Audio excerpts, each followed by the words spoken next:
دین اسلام میں ایمان کے بارے میں، تقوی کے بارے میں، جو انسان دنیا اور آخرت میں کامیابی حاصل کرنے کے لیے جو احکامات، جو صفات، جو ایمان کی ضرورت ہے، اللہ رب العالمین نے اس کو بیان کیا ہے۔ جب انسان اللہ رب العالمین پر ایمان لاتا ہے تو ایمان باللہ کے بہت سارے تقاضے ہوتے ہیں۔ اللہ تعالیٰ پر ایمان لانے کے بہت سارے تقاضے ہوتے ہیں۔ گویا ایمان مومن کے اندر بہت ساری خوبیاں، صفتیں، وصف پیدا کرتا ہے۔ اس کی بدولت وہ اپنے اس ایمان پر قائم اور دائم استقامت کے ساتھ رہ سکتا ہے۔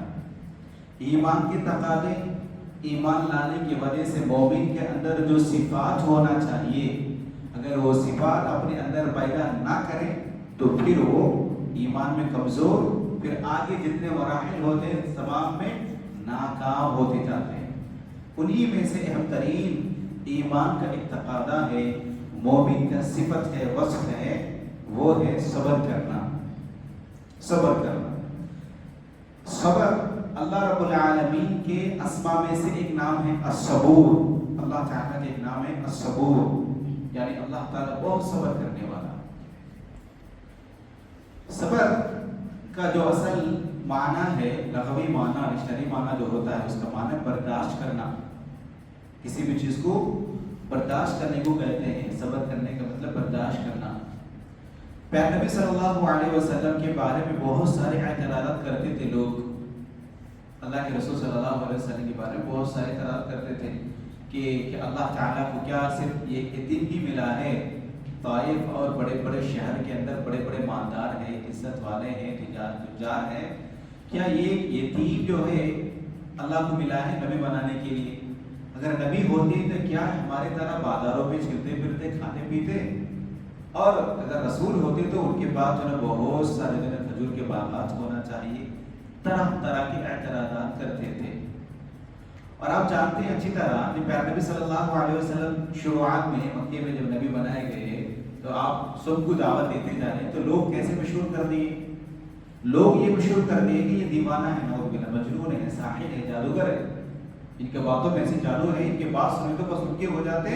پھر بھائی بھائی میں، بہن بھائی میں اور میاں بیوی میں اس طرح گھر میں برے لڑائی وہ جھگڑا کرتے اور ایک بار وہ اپنی بات سناتے تو بنواتے، پھر ان کی ہو جاتے۔ اس طرح کی باتیں عام تھا۔ تو اللہ رب العالمین نے سورہ فرقان کے اندر اس بات کو واضح کیا ہے۔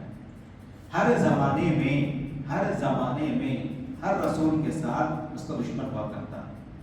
جب حق ہے تو حق کے ساتھ باطل ہے، جب سچے لوگ ہوتے ہیں تو اس کے ساتھ اس کے انکار کرنے والے، جھٹلانے والے، اس کو دبانے والے دشمن بھی پیدا ہوتے ہیں۔ اللہ رب العالمین نے سورہ فرقان کے اندر یہ بھی بتایا کہ ہم نے ہر نبی کے ساتھ ایک دشمن کو پیدا کیا۔ پھر اس کے بعد اللہ کے رسول اللہ تعالیٰ نے سورہ فرقان کے اندر ہی عام بات کہہ دیا، وَجَعَلْنَا بَعْضَكُمْ لِبَعْضٍ فِتْنَةً أَتَصْبِرُونَ۔ مخصوص چند صورتیں ہیں جیسے سورہ اعراف ہے اور سورہ بنی اسرائیل ہے، جس میں نبی صلی اللہ علیہ وسلم پر جو لوگ اعتراض کیے ہیں اس کا زیادہ ذکر ہے قرآن کے اندر۔ تو اس میں اس پہلو میں بھی سورہ فرقان کے اندر اللہ تعالیٰ نے کہا کہ رسول کی بات کرنے کے بعد ایک عام بات کیا، وَجَعَلْنَا بَعْضَكُمْ لِبَعْضٍ فِتْنَةً، یعنی ہم نے بات کو ایک دوسرے کے لیے آزمائش کے لیے بنایا ہے، ایک دوسرے کے لیے آزمائش کے لیے بنائے۔ اور تصبرون، کہ تم صبر نہیں کرتے، یعنی تم برداشت نہیں کرتے۔ وَكَانَ رَبُّكَ بَصِيرًا، اور اللہ تعالیٰ دیکھنے والا ہے۔ میرے محترم بھائیوں، یہ اصل چیز ہماری زندگی جو ہے آزمائش کا ہے۔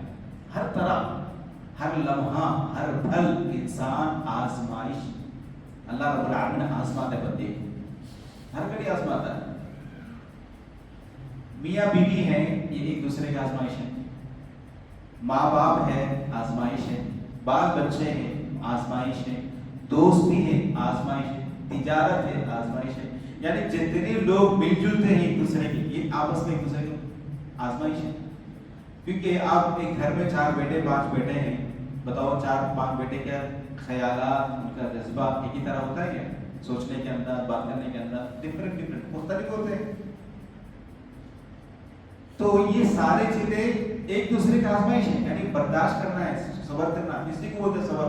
صبر کرنے کا مطلب ہے برداشت کرنا.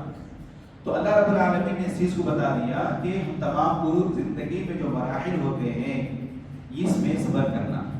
اور خاص کر قرآن مجید کے اندر جہاں جہاں آیتیں آئی ہیں قرآن مجید کے صبر کرنے کے مطابق, احمد بن حنبل رحمہ اللہ فرماتے ہیں 96 یعنی تقریباً 100 مقامات میں اللہ رب العالمین نے صبر کرنے کا حکم دیا, صبر کا کرنے کا تلقین کیا.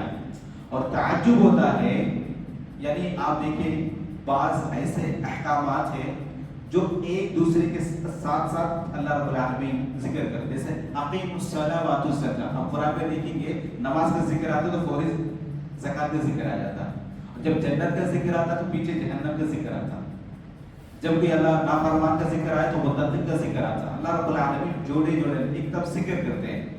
مگر یہ صبر ایسی چیز ہے اللہ رب العالمین نے تقریباً قرآن مجید کے اندر 16 احکامات کو صبر سے جوڑ دیے. 16 احکامات جو ہوتے ہیں اس کو صبر سے جوڑ دیے, اس کے بغیر صبر نہیں ہے.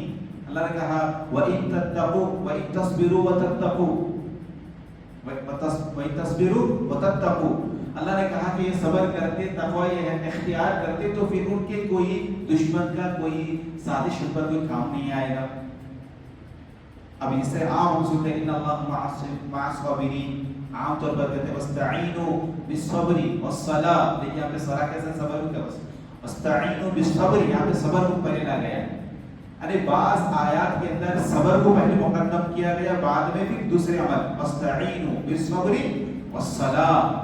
دیکھیے ایک ایک آیت پر جو غور کریں گے تو سب سے پہلے کیا چیز ہے, ہم کو صبر پہلے کرنا پڑتا ہے. اللہ رب العالمین کی طرف سے جو بھی آزمائش آتی ہے, آزمائش کیسے آتی ہے, ہمارے امتحان کے لیے. اللہ رب العالمین خود قرآن کے اندر واضح فرمایا سورہ بقرہ کے اندر 155 سے 158, یہ 3-4 آیتوں کو ہر مومن ذہن نشین کر لینا چاہیے. اللہ رب العالمین صاف کرتے ہیں وَلَنَبْلُوَنَّكُمْ بِشَيْءٍ مِنَ الْخَوْفِ وَالْجُوعِ وَنَقْصٍ مِنَ الْأَمْوَالِ وَالْأَنفُسِ وَالثَّمَرَاتِ, ہم ضرور آپ کو آزمائیں گے ہر چیز میں سے. خوف, ڈر, ایسا تو ڈر لگا ہوا رہتا ہے, کھانے کا ڈر, جینے کا ڈر, اور رزق کرنے کا, کمانے کا ڈر, صحت کا ڈر, ہر خوف ہی ہے ان کا. وہ کہیں دھوکہ نہ دیں گے, کوئی کچھ کریں گے, کچھ کریں گے, اپنے جان کا جو ہے نا انسان کا خوف ہوتا ہے, سارے چیز خوف ہوتا ہے. من خوف والجوع, پھر اس کے بعد پھر انسان بھوکے کا, تو پھر جان کا نقصان, مال کا نقصان, پھر ثمرات, کھیتیوں کا, پھلوں کا نقصان. اللہ رب العالمین نے یہ سارے چیزوں کو ذکر کر بس بشر الصابرین, اور خوشخبری دی ہے صبر کرنے والا. یعنی صبر کا مطلب ہے سب سے پہلے برداشت کرنا, اس کو ایکسپٹ کرنا. برداشت کرنے کا مطلب ہے ایکسپٹ کرنا, قبول کرنا. یہ اللہ رب العالمین کی طرف سے مجھ پر آئی ہوئی ایک آفت میں سمجھنا, آزمائش سمجھنا. مصیبت حقیقت میں جو آتی ہے, مصیبت آفت جو بھی آتی ہے وہ اللہ تعالیٰ کی طرف سے یہ مصیبت. اللہ نے وَإِذَا أَصَابَتْهُم مُّصِيبَةٌ, اللہ نے یہی کہا کہ جب کبھی کوئی مصیبت آتی ہے کیا کہتے ہیں, قَالُوا إِنَّا لِلَّهِ وَإِنَّا إِلَيْهِ رَاجِعُونَ. تو ہم کو جب کوئی بھی بری چیز یا کوئی اللہ کی طرف سے آزمائش آتی ہے, آفت آتی ہے, إِنَّا لِلَّهِ وَإِنَّا إِلَيْهِ رَاجِعُونَ. پر معاشرے میں زیادہ کب پڑھتے ہیں إِنَّا لِلَّهِ, جب ہم کسی کا انتقال کی خبر سنتے زیادہ جلدی پڑھتے ہیں. مگر عام ہے جب بھی مصیبت, کوئی مصیبت میں جن کو مالی آفت ہے, جن میں نقصان میں جان کا, مال کا, جو بھی اللہ نے ذکر کیا, اس میں جب بھی نقصان کا آفت آ گئی پڑھنا چاہیے. صرف اس کے لیے وہ بھی مصیبت ہے, کسی کا انتقال ہونا, جدائی ہونا, مگر عام زندگی کے جو بھی ہمارے لیے مصیبت آتی ہے اس وقت جملہ کرنا. میرے محترم بھائیوں, اللہ تعالیٰ نے اس آیت کے اندر 3 اولئک علیہم صلوات من ربہم ورحمہ اولئک هم مہتدون. اللہ تعالیٰ نے کہا پر اللہ رب العالمین کی سلامت ہوتی ہے, رحمت نازل ہوتی ہے, اور یہی وہ لوگ ہیں وہ ہدایت یافتہ ہیں. دیکھیے اللہ رب العالمین نے یہاں ہدایت سے جوڑ دیا ہے. صبر کے بغیر ایمان نہیں ہے, تقوی کے بغیر ایمان نہیں ہے, شکر گزاری کے بغیر ایمان نہیں ہے, توکل کے بغیر ایمان نہیں ہے, خوف کے بغیر ایمان نہیں ہے, محبت کے بغیر ایمان نہیں ہے. اور یہ سارے ایمان کے تقاضا ہے. جب اللہ رب العالمین سے آپ کا ایمان ہے تو محبت اسی سے کرنا ہے.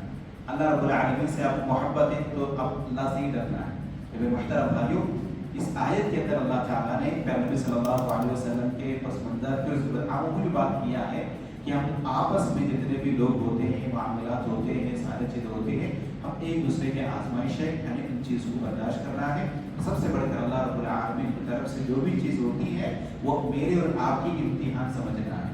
جب انسان میرے اور آپ کی امتحان سمجھیں گے تو لوگ دنیا والوں سے الجھتے نہیں ہیں۔ آج اصل مسئلے جو ہوتے ہیں نا بھائی بہن میں جو جھگڑا ہوا، ہم دیکھیں نا چھوٹی سی بات میں جھگڑا ہوتا ہے تو بات چیت بند ہوتی ہے۔ کوئی بھائی جسے گھر میں داخل نہیں ہوتے، ساتھ گزرتے بعد لوگ تو زندگی پر بولتے کہ میرا میت بھی نکل جائے، مر بھی جائے تو میرے گھر میں نہیں آنا۔ سبحان اللہ، ایمان والوں کی بات ہے۔ اللہ تعالیٰ کہتا ہے کہ انما المؤمنون اخوہ، المسلم واخو المسلم، یہ سارے باتیں کس کے لیے؟ تو مطلب بات چھوٹی سی ہوتی ہے مگر نعوذ باللہ اس کو کیا تو اپنا ذاتی مسئلہ بناتے ہیں۔ اصل چیز وہی ہے، جب آپ کوئی بھی چیز ہوتی ہے اب یہ سمجھے کہ اللہ اس میں مجھے آزما رہا ہے، میری امتحان لے رہا ہے، یہ مسئلہ کتنے کے طور پر آیا ہے، بات یہ آدمی لے کر آیا، یہ مسئلہ لے کر آیا، یہ مصیبت آ گئی، جاتے جاتے ایکسیڈنٹ ہو گیا، کسی کو پیسہ دینے گیا وہ جو ہے نا کوئی چوری ہو گئی، کتنی معاملات ہماری زندگی میں ہوتی ہے جو وقت تصورات سے باہر ہوتی ہے۔ ہم سوچتے ہیں کہ کام بنے گا، اب دیکھیں کتنی شادی نئے شادی کر کے جا رہے ایکسیڈنٹ ہو گیا، ختم، کتنی بڑی سبحان اللہ اس کی آزمائش ہے۔ دیکھیے 10 سال 12 سال کے انتظار کے بعد جو ہے کسی گھر میں جو ہے نا بچے پیدا ہوتے ہیں، اولاد ہوتی ہے، اتنا بھی 12 سال کے بعد 6 سال کے اندر ختم ہو گئے۔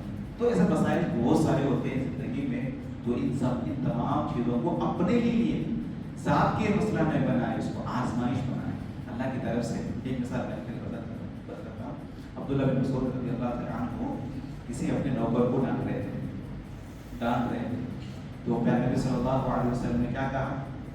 آپ صلی اللہ علیہ وسلم یہی کہا کہ آپ کے اوپر بھی مالک ہے، آپ کے اوپر بھی مالک ہے۔ تو سبحان اللہ، بتانے کا مقصود کیا ہے کہ آپ برداشت کریں گے تو مسئلہ حل ہوگا، اگر آپ ان کو ڈانٹیں گے تو پھر اس کا حساب اللہ کے اوپر لے جائے۔